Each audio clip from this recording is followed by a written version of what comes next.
Jocelyn Bell was a PhD grad student studying astronomy at Cambridge in '67. She was looking for quasars using interplanetary scintillation.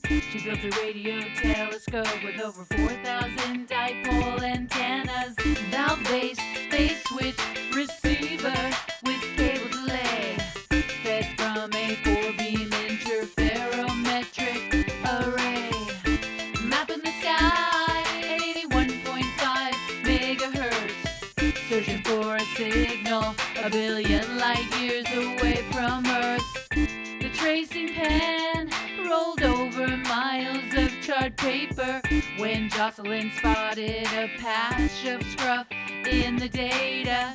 She sped up the paper to get a finer resolution, and out popped out little green men every 1.337 seconds. Tick, tick, tick, pulsating star, how she wondered what you are.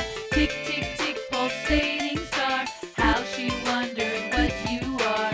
Tick, tick, tick, pulsating star, how she wondered what you are. Tick, tick, tick, pulsating star, how she wondered what you are.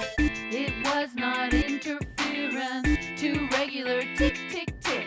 It wasn't real green men, no detectable Doppler shift. It was not man-made, it kept sidereal time.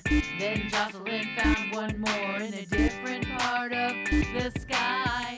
What was this new astronomical radio source? A spinning neutron star or an oscillating white dwarf?